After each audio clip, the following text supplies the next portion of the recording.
Welcome to the map BFME in BFME2, the rise of the Witch King, for an epic video commentary in a good against evil matchup between the Mordor player Shadow and his opponent, the Elven player Jojo. So good against evil, Galadriel against and versus the Sauron.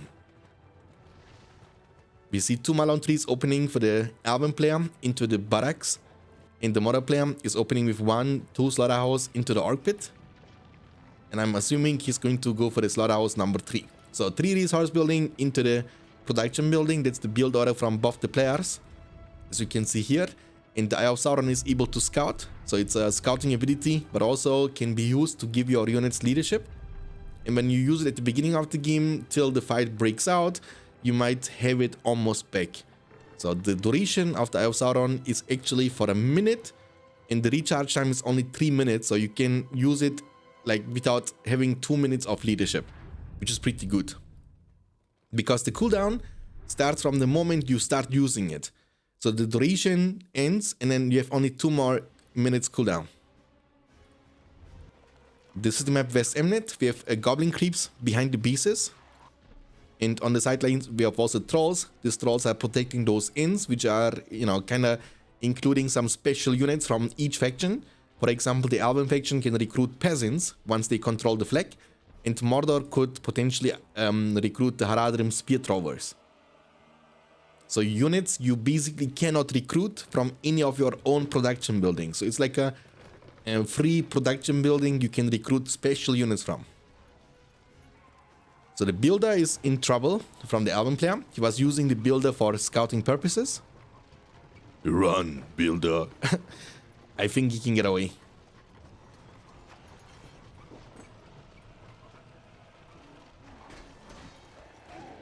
And it's going to be the first fight. Lothian warriors with the Rallying Call buff. They deal more damage, become more tanky. Orcs have no chance against them. One buffed Lothian warrior can actually deal with at least 3-4 orcs at the same time. The positioning is super important. We get to see more Lothian warriors now coming from the front. And elves are putting pressure, and that's quite normal, because in most cases Mordor is a more defensive faction at the beginning of the game. Mordor is a very hard scaling faction into the mid to late game. It's a very strong eco, thanks to the industry, for example, and also very strong late game units. You have like the most diversity from any faction. You can go for the Mumma Killpan, for the Troll Cage, for the Haradrim Palace, for the Tavern, for the Orc Pit. So you have like 5 with siege wargs, even up to 6 unique production buildings. That's something elves don't have. If only 3, it's the barracks, the stable, and also the Entmoot. But in order to get to this point, you need to play a bit more defensively at the beginning of the game, and that's exactly what the Mordor player is trying to do. So it's going to be a stable. It's the production building number 2. And from the stable level 2, you are able to recruit the Linden horse archers, which are like basically Rohirrim, because Rohirrim can swap between sword and bow. These horse archers cannot do this, but they are also better horse archers compared to the Rohirrim and also to the Spider Riders.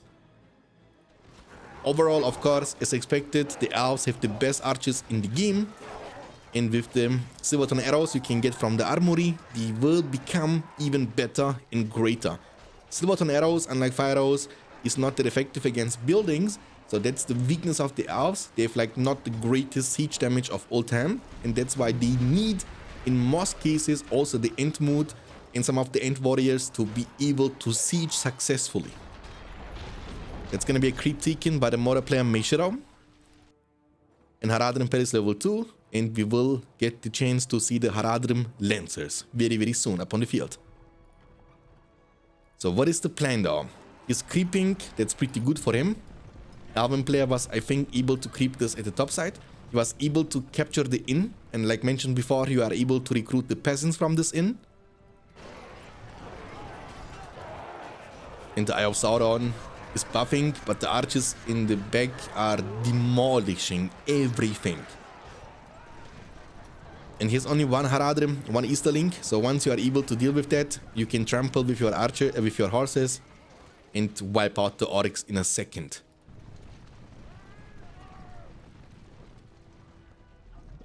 So 2 Orc Pits, Haradrim Palace level 2, that's all the production buildings the Mordor player got. And elves, they don't need that many production buildings because they have a barracks that kind of gives you almost everything what you want. You are able to recruit archers, elite archers, ultimate archers, pikemen, and swordmen from the same building. It's almost as powerful as the Hall of the Kingsmen from the Angmar faction. So basically one production building to rule them all.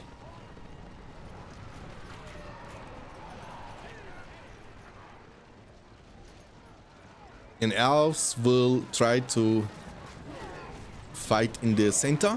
PowerPoint wise, Rallying Call is available. The Eye of Sauron is on cooldown. It was used before, so it's not going to be available for this big fight. But if you force a fight here, you will give Mordor the chance to retreat.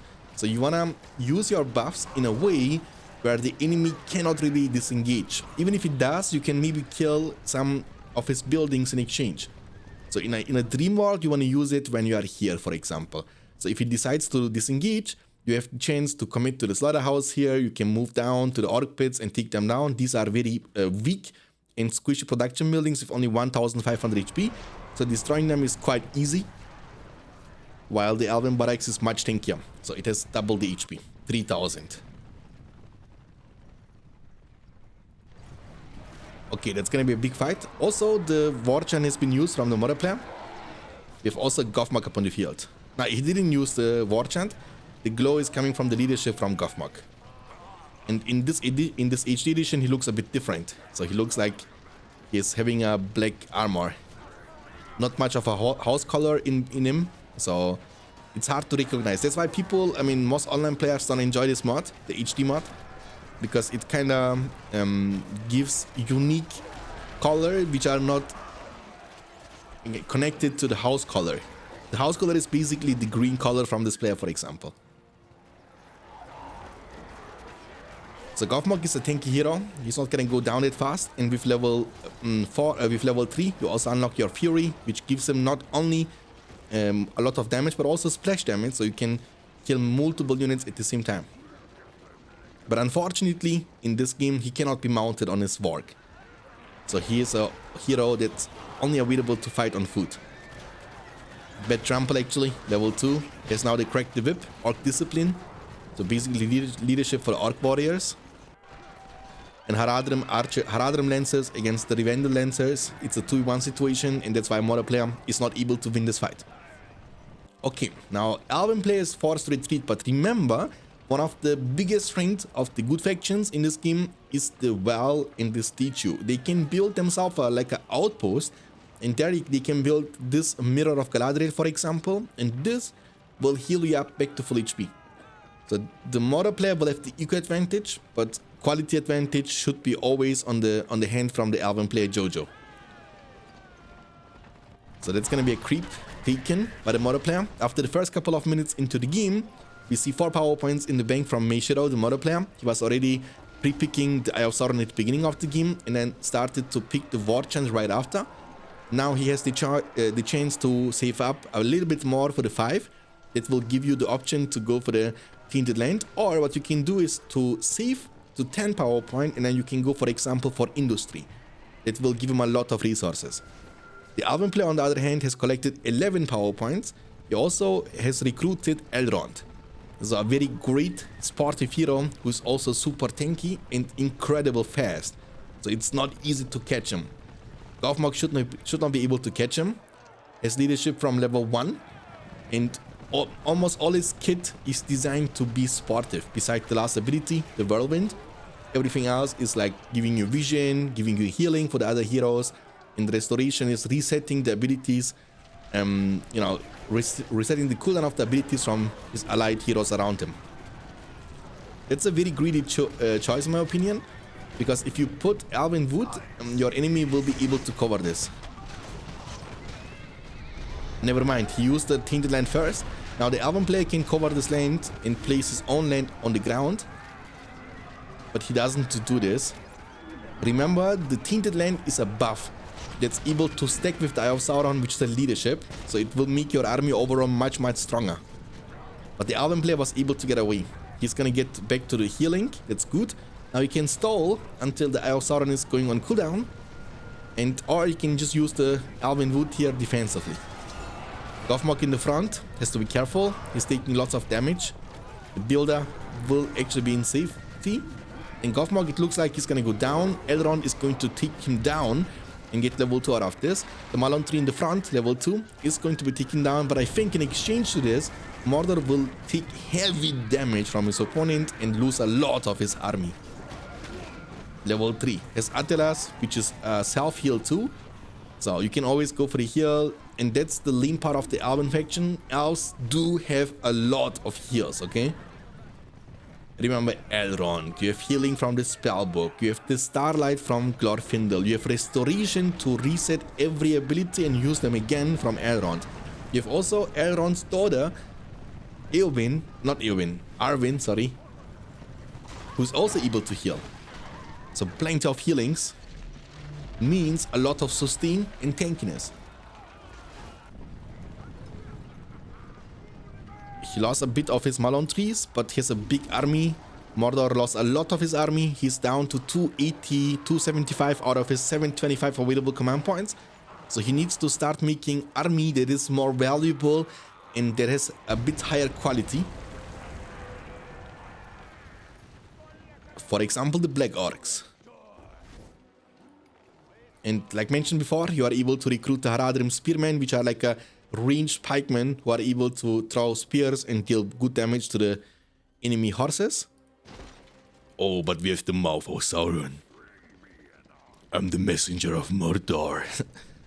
He's also a pretty strong hero. Has splash damage, can be mounted with level 1, has good debuff, has good damage with the evil eye. You can deal a lot of damage to other heroes, for example. Elven Wood has been used, hinted and it's on cooldown, but the arrow volley is going to be placed. Arrow volley is going to hit, but the Elven archers were able to disengage. They took heavy damage though. Heal could be chosen and used to heal the army back to full HP, but his army kind of healed up themselves for whatever reason.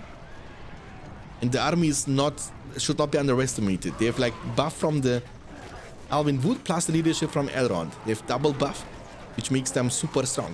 13 power points collected. 15 after the Elven Wood will give him the chance to choose the End Summon from the spellbook, which will again give him the chance to siege. So you can destroy the enemy siege warriors, for example. You can even commit onto the enemy fortress and take it down. We see also Forge Blades on these units. So he went for the armory. Here, where can I show it? I don't see the armory though. There it is, okay. It's level 2. He's going for the level 3. This will give him the chance to go for the Silverton arrows. Gothmog coming back from the graveyard has level 4, but the damage on him is kind of crazy. Catapults are a great counter to the Elven archers because they don't take too much damage from the archers when they don't have the Silverton arrows. But if they get the Silverton arrows, it's going to change everything. 18 power points collected after the Elven Wood and the Rallying Call, which is still available. He didn't use it. That's a very bad situation for the Mordor player to be, because the elves are camping literally in front of the production building, and Elrond is going to be sent in. His mission is to make it to the catapult and take it down. He will be able to make it because the front line of the Mordor is not strong enough to burst them down. A lot of horses actually. The catapults don't hurt them that much, but he's able to knock him down on the ground consistently. 22 power points collected. He's not choosing to use any of these. These two catapults are doing a really great job, because army against army without the catapults, Mordor does not stand a chance against the army of Mordor. Against the army of elves, I mean. Went for the barricade. The siege damage is not the greatest. You can see they don't deal damage at all. You need to shoot this catapult down for an hour to be able to take him down, but the eagles will be chosen. And one eagle, one shot, double kill.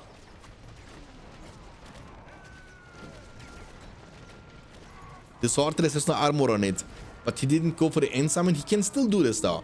He has 13 power points collected. He needs only 1.5 power point to get to the 15. The barricade was used defensively, but has no defensive units around him to protect him, and it's going to be taken out. It's a 10 power point investment gone into the garbage.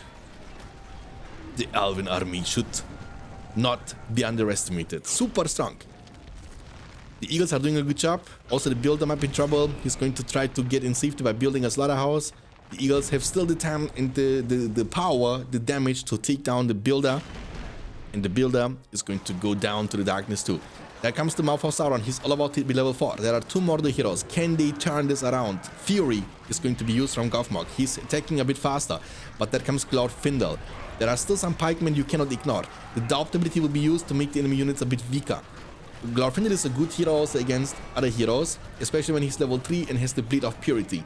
It's a big healing coming now. Attila's going to be used, and I told you before, lots of sustain for the Elven army. Plus, he also went for the Elven armor to make the army in the front even more durable and tanky. Mordor is in a defensive simulator. He cannot get out from this situation. What is the magical answer to this? I don't know. It's hard to tell, but for the next big fight, he will have the arrow volley back available. It actually got changed in 2.22. It's not a burst damage anymore. You shoot multiple arrows from the sky, and they deal still good amount of damage, but not the burst they used to deal in the original game. You just used it here, I think. You can see it's not big damage actually. Plus, they have the armor, so they don't even die to this.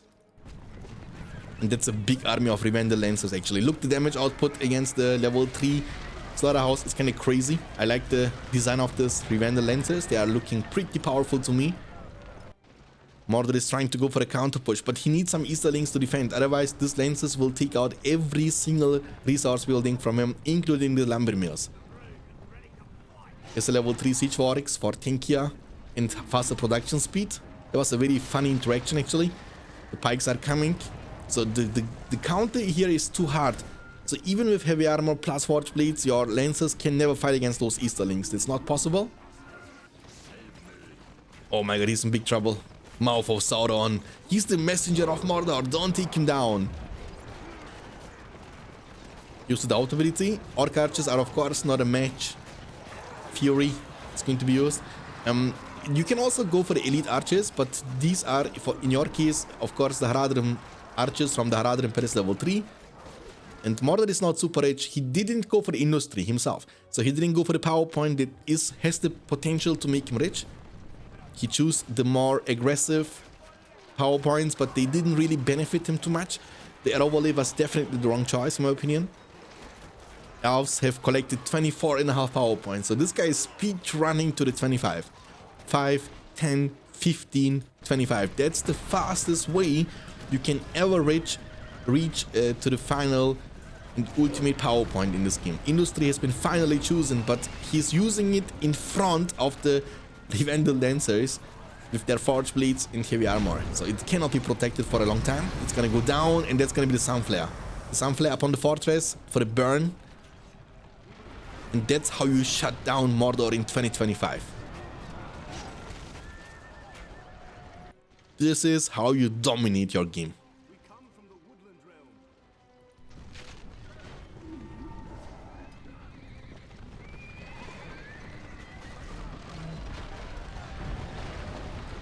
Against the power of Mordor, against the power of elves, there can be no victory.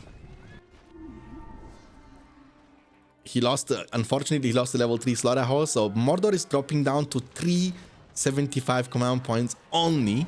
That's not much. He has only 3 Slaughterhouses in the fortress. That's what he got. So his resource generation is looking super awful. And elves are up to 1,000. He has all the upgrades he needs. Gothmog is diving in, trying to be the one-man army. But he can't. He actually is quite tanky. Fury is going to be available. That's going to make him even tankier. Using the Fury ability to run away, actually. The Mirkwoods are also up on the field. Mouth of Sauron is going to get mounted and might be able to fight back a little bit, but there are some pikemen, if they ever touch you as a mounted hero, you will die. But Gothmog is going to be abandoned, and Gothmog is going to go down. The messenger of Mordor is retreating to Mordor to deliver the message of the elves to his lord, Sauron. Don't trample into this. Good micro here from the Elven play, that's pretty good. And elves are coming potentially for the final push that is going to be needed to end this game once and for all. The Sunflare didn't deal too much damage to the fortress, even though the fortress has no armor upgrade on it. So it's not a flood. In my opinion, the flood is better choice in almost every situation. I mean, against buildings at least, you know? The Sunflare can be good against heroes and against armies. So you burn the army, the flood can wipe out the buildings much easier though.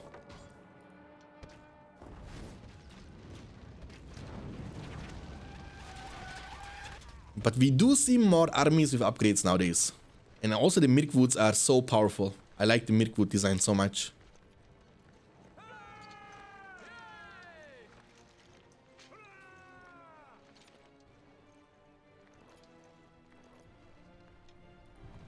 What can the Mouth of Sauron do?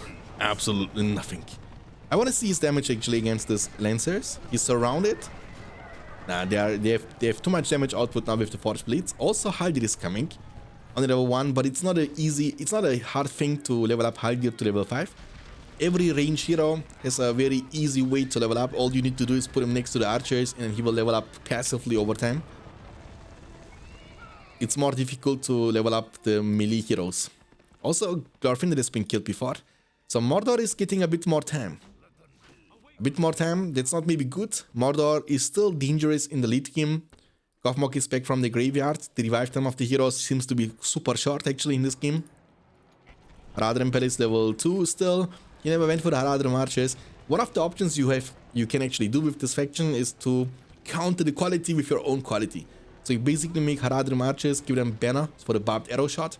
Plus, you can make a drummer troll from the troll cage level 2 and to support the Haradrims with additional leadership when your Eye of Sauron is on cooldown. Because the leadership from Gothmog only works for the orcs. So not for the... Bro, this Gothmog is out of his mind actually. Just doesn't care. Oof, the damage output is kind of crazy.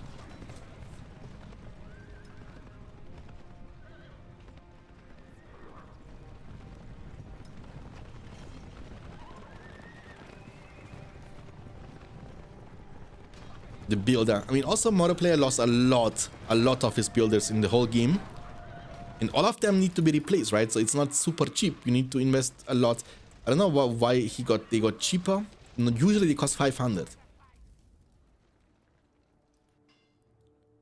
Okay, so untouched buildings. I think this plus this has not been killed a single time. I mean, all these three are remaining untouched. Oh, Glorfindel is taking the horse down. A very strong hero, but he used to be strong in the past because I remember in the original version the Blade of Purity would make him immune to damage, so he would be immortal for like a 30 to 40 second duration, and it kind of resulted in Glorfindel running it down, tanking every arrow because he doesn't get hurt, and because of the damage boost he was receiving thanks to the Blade of Purity, he was able to solo the fortress. So he can literally come to your fortress, you cannot damage him, you cannot stop him, and he was dealing so much damage that he could take down your fortress by himself.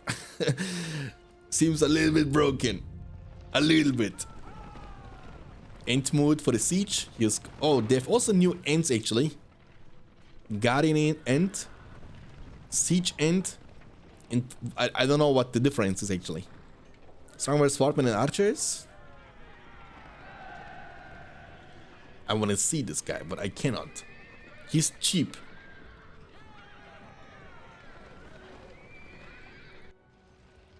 I mean, of course, the patch 2.02 is always actively being worked on. So lots of changes have been made in the past.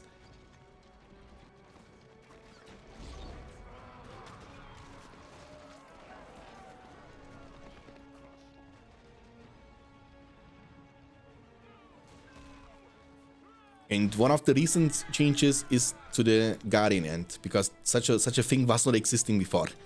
You had only normal Ents and also the Treebeard.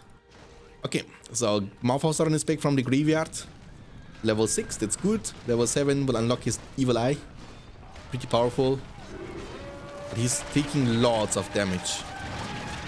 Ooh, bro, they are bursting him.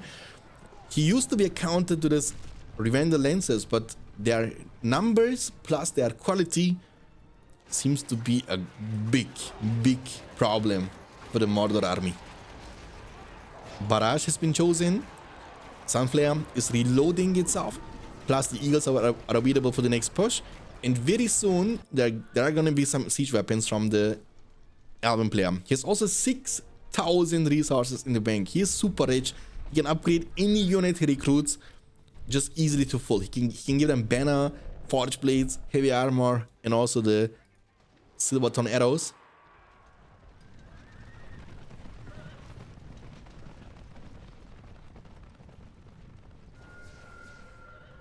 Glorfindel is moving to Mordor. Haldir is also moving to Mordor. Oh, again, he found it actually. That's so unfortunate for the Mordor player. He will lose it immediately. Look how the resources. What? He used barrage on them actually. But it's not very useful against the Lancers. Only one of them has been damaged, not even entirely taken down. And he did it actually after losing the slaughterhouse. So we have also Treebeard. Treebeard is my name. My dear hobbits. Wizard must pay. I like the HD design from this Treebeard actually. It looks super realistic to me. Very well done. And his range is super crazy. And he knows there is no coming back from this situation. He's gonna leave the game, and that's the full domination of the Elven faction in 2025. I hope you guys enjoyed this. If you did, you know what to do. Leave a like, subscribe. I will see you next time. Until then, take care of yourself. Keep hitting like a truck. And as always, stay beyond standards. Peace out, boys.